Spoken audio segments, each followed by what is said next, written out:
Assalamualaikum warahmatullahi wabarakatuh. Hamdan wa syukran lillah. Rabbi sahri sadri wa yassir li amri wahlul 'uqdatam min lisani yafqahu qawli ya fatahu ya alim. Islam memberikan perhatian pada setiap persoalan hidup. Tidak terkecuali pada permasalahan akal. Untuk menjaga akal dari kerusakan. Islam memberi larangan seputar minuman keras. Allah Subhanahu wa ta'ala secara tegas melarang kita semua meminum minuman keras. Sebagaimana yang termaktub dalam Quran surat Al-Maidah ayat 90 dan 91. Wahai orang-orang yang beriman, sesungguhnya minuman keras, berjudi, berkurban untuk berhala, dan mengundi nasib dengan anak panah adalah perbuatan yang keji dan termasuk perbuatan syaitan. Maka jauhilah perbuatan itu agar kalian beruntung. Dengan minuman keras dan judi itu, syaitan hanyalah bermaksud menimbulkan permusuhan dan kebencian di antara kalian, dan menghalang-halangi kalian dari mengingat Allah dan melaksanakan sholat. Maka tidakkah kalian mau berhenti? Bukan hanya meminumnya yang dilarang, bahkan termasuk siapapun yang ikut andil di dalamnya. Dalam sebuah hadis Rasulullah mengingatkan, Rasulullah Sallallahu Alaihi Wasallam melaknat 10 perkara dalam khamar. Pertama, yang membuatnya. Kedua, yang minta dibuatkan. Ketiga, peminumnya. Keempat, pembawanya. Kelima, yang minta dibawakan. Keenam, yang menuangkannya. Ketujuh, penjualnya. Delapan, pemakan hasilnya. Kesembilan, pembelinya. Kesepuluh, yang minta dibelikan. Dalam hadis tersebut terdapat konsekuensi bahwa segala perbuatan yang mendukung keberadaan minuman keras adalah haram. Ingatlah bahwasanya khamar atau miras adalah induk dari segala kejahatan dan kerusakan. Diriwayatkan dalam sebuah khutbahnya, Khalifah Utsman bin Affan menyerukan, waspadalah terhadap minuman keras. Karena sesungguhnya miras merupakan induk segala perbuatan keji. Sungguh pernah terjadi pada seorang pria soleh sebelum kalian dari kalangan ahli ibadah. Dia rajin beribadah ke masjid. Suatu ketika ia bertemu dengan seorang perempuan. Perempuan tersebut memerintahkan pelayannya untuk mempersilahkan lelaki tersebut masuk ke dalam rumahnya. Kemudian pintunya dikunci rapat-rapat. Di sisi perempuan tersebut terdapat miras dan seorang anak kecil. Kemudian perempuan tadi berkata, Kamu tidak bisa keluar dari rumah ini sebelum engkau memilih minum segelas arak ini. Atau kau berzina denganku. Atau kau membunuh anak kecil ini. Jika kamu tidak mau, maka saya akan berteriak. Dan saya katakan bahwa kamu ini memasuki rumahku tanpa izin. Siapa yang akan percaya kepadamu? Lelaki tersebut menjawab, saya tidak mau melakukan perbuatan keji, berzina. ataupun membunuh manusia. Akhirnya dia minum segelas miras.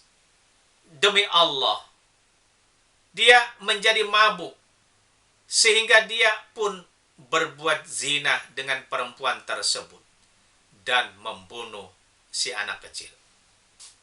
Khalifah Umar bin Affan lantas berpesan, maka jauhilah minuman keras, karena minuman keras merupakan induk segala perbuatan keji.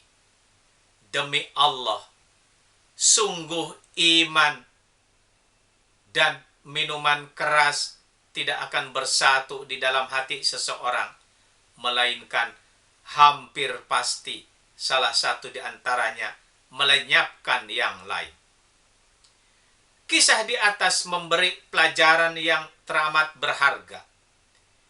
Pesannya jelas bahwa minum miras sedikit atau banyak, menguntungkan pengusaha atau tidak, gratis atau membayar, dapat menghangatkan badan atau tidak, ia tetap sebuah sumber malapetaka. Kerusakan yang ditimbulkan akibat khamr sangatlah banyak, seperti tindak kriminal maupun efek buruk bagi kesehatan. Sebagaimana telah kita ketahui bersama, bukan hanya menimbulkan kerugian dan kesengsaraan di dunia saja. Minuman keras juga menimbulkan dosa besar dan siksa yang berat di akhirat. Penyebabnya adalah, pertama, pecandu khamr disamakan dengan para penyembah berhala. Rasulullah Shallallahu Alaihi Wasallam bersabda, mudminul khamri ka'abidi wathanin. Pecandu khamr seperti penyembah berhala. Yang kedua, pecandu khamr diancam tidak masuk surga. Rasulullah Shallallahu Alaihi Wasallam bersabda, la yadkhulul jannata mudminu khamrin. Pecandu khamr tidak akan masuk surga. Ketiga, salatnya peminum khamr tidak diterima selama 40 hari. Rasulullah Shallallahu Alaihi Wasallam bersabda, khamr adalah induk berbagai macam kerusakan. Siapa yang meminumnya, salatnya selama 40 hari tidaklah diterima. Jika ia mati dalam keadaan khamr masih di perutnya, berarti ia mati seperti matinya orang jahiliyah. Makna tidak diterima salatnya maksudnya adalah tidak diterima pahalanya, walaupun ia tetap diperintahkan untuk salat. Itulah di antara akibat minum khamr. Sangat disayangkan, ada segelintir orang yang berpendapat tentang pelegalan miras dengan alasan untuk kemaslahatan. Padahal dengan jelas, di dalam Al-Quran Allah Subhanahu wa Ta'ala berfirman, mereka menanyakan kepada Muhammad tentang khamr dan judi. Katakanlah, pada keduanya terdapat dosa besar dan beberapa manfaat bagi manusia. Tetapi dosanya lebih besar daripada manfaatnya. Ayat ini sudah jelas menerangkan bahwa meskipun ada manfaat dari miras, namun tetaplah berdosa.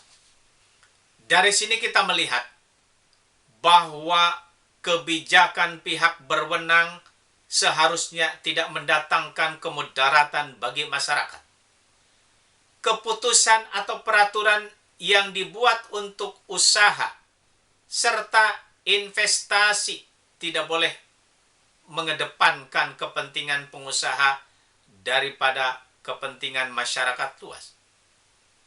Tidak sepatutnya pihak berwenang memberikan izin kepada usaha-usaha yang berpotensi merusak dan menimbulkan kehancuran bagi masyarakat, seperti investasi di bidang minuman keras.